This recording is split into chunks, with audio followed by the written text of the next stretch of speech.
Hello and welcome to the WB Mason Coaches Report on GoHofstra.com. Joined as always by the head coach of the Hofstra Women's Soccer Program, Simon Riddiough. Coach, welcome. Good morning, Eleni. How are you?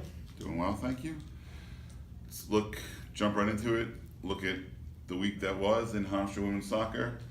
2 matches last week versus first place Northeastern and then against William and Mary.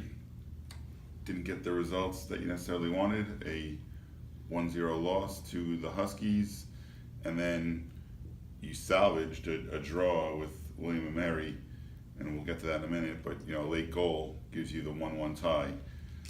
Looking back at the game against Northeastern, you're in second place at the time, fighting against the first place team. Really, in a battle that could have had playoff hosting implications and all that stuff. So what did you see in that game from your squad and from Northeastern as well? Well, we played a good team. Northeastern's a good team. They're well coached, they're organised, they're tough to break down defensively. And it was always going to be a game of who could capitalise on the opposition's mistakes. And I thought from a statistics perspective we were in a good place. We had 20 shots on goal, or 20 shots. And you hope that anytime you get over 10 shots, you've got a chance to get a goal, and we didn't. Likewise, we made a mistake defensively, and they capitalised. And when it's 1-0, it's always going to be a tough battle to get back into that game against one of the best teams in the conference. So I was happy with the performance. I think we're playing how we want to play, and we're getting the energy and the effort from the team. Unfortunately, the ball's not bouncing our way at the moment, and in that soccer we got all the bounces last year, and hopefully we quickly turn that around. Now you mentioned, if you have more than 10 shots, you think you have a good shot. William and Mary, you had a lot more than 10 shots, 37 shots. You ran into a hot keeper who kind of stood on her head, to steal a term from hockey, and made 17 saves. You end up tying 1-1. Both teams had other chances. It could have gone either way. They missed a shot that bounced over the crossbar. Hofstra had a shot that hit the pipe on a breakaway. So I know after that match we had spoken, I know you weren't pleased with the tie. You thought you gave away some points. With a few days to reflect, what's your assessment now? Same thing. We hit the crossbar, we hit the post. We had numerous shots from 3 yards out. To be honest, 37 shots to 9 or whatever it was is a ridiculous stat. And we have to do better in front of goal.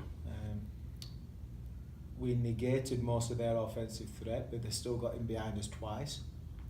And that's poor from us from a defensive perspective. But all in all, that should have been a comfortable win.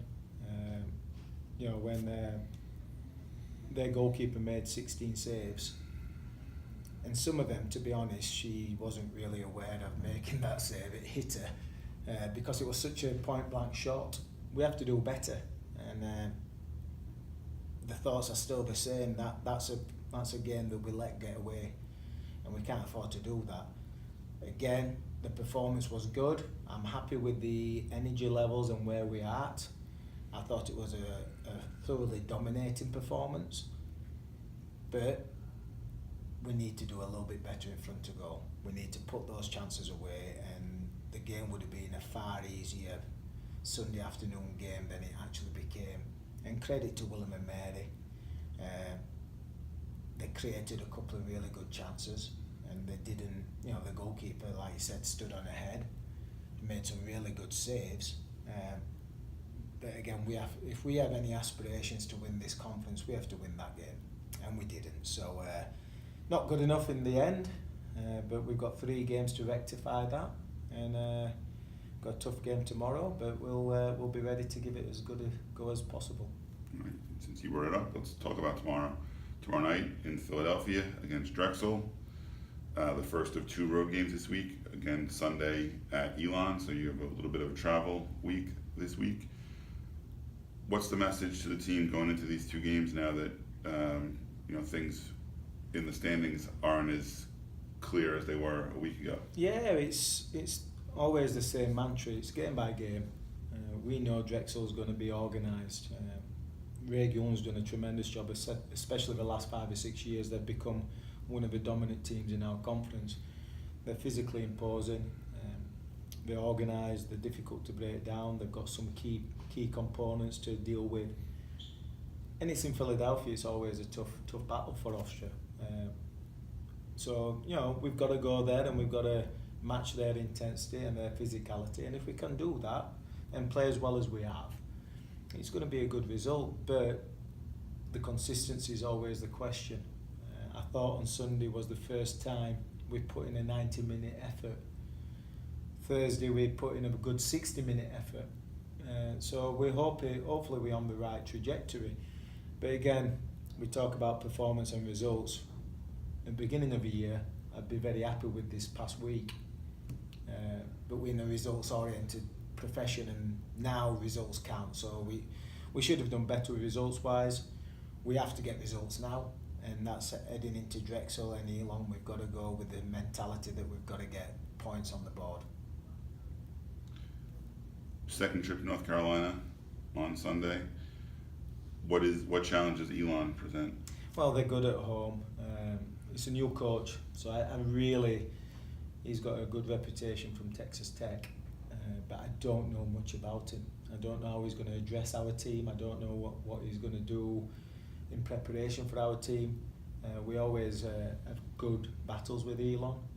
They're usually a very talented and athletic team, and I can't see any difference this year. They've got a special player in midfield coming back. They've got 2 very good central players, and we just have to prepare for them like we do every other game. And that's going to be mainly Friday, Saturdays when that preparation goes. That's when we'll figure out more about Elon, more about what they do in situations. We've got to get through Drexel first, and that's our main priority, and that's what we're focusing on now. Okay. And that's tomorrow night at 6 p.m. versus Drexel. Live statistics and live video available at gohofstra.com. And you've been watching the W. Mason Coaches Report. Thanks for joining us.